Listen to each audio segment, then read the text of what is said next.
Well, it's certainly an opportunity for Facebook to reinvent itself, to reinvent its business model, but I haven't seen any clear commitment on the future on Facebook's part so far.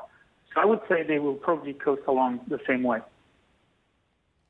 The changes so far that Facebook have made, Paul Olivier, are they enough, do you think, to satisfy the upcoming regulations here in Europe and also to regain the trust of users in the platform too?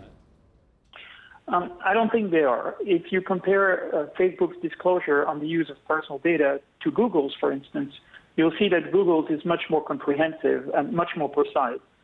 Facebook doesn't tell you, for instance, what pages you have been tracked on by them, and that's a significant miss on their part. Olivia, can I ask you about the response from consumers so far and users of the social media platform? Would you have expected a stronger switch off from some of those users and also a stronger response then from the advertisers at this point, or is it going to be a slow burn? I don't even think an individual's response will be enough, an individual response. If you compare, for instance, to the delete Uber movement, there people had an alternative. They could switch to Lyft. So they really could change long-term what they were doing. With Facebook, it is much harder because of the social nature. So I really don't believe that the Cambridge Analytica scandal will change anything at the individual level. Just one quick follow-up on that point. I want to ask you what that means for opportunities in the sector, because if you look at all the major social media networks, effectively Facebook's behind much of them. For instance, Instagram, one of the other big sharing sites for photos. Do you think there's now an opportunity for other social networks to get into the game where it's been monopolized by Facebook to this point? Yes. In May comes a new law in the European Union that will have a lot of effect globally. So it's called the GDPR. So it will be very interesting to see the first post-GDPR social networks, how they are structured, and whether they really include privacy by design principles from the very beginning.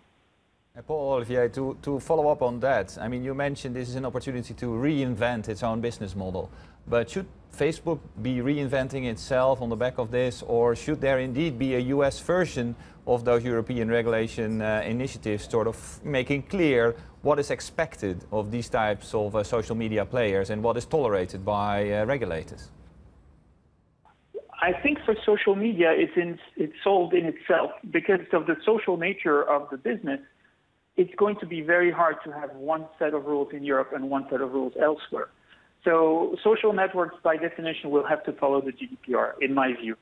Now, of course, that only addresses one more sector in terms of privacy laws in the U.S. There are many more, and this is a big problem in the U.S. that there is no data protection or privacy law that is horizontal, that applies across sectors. And we see that in the digital economy, it's very easy for companies to switch from one sector to the other, or to define the sectors very narrowly to avoid regulation.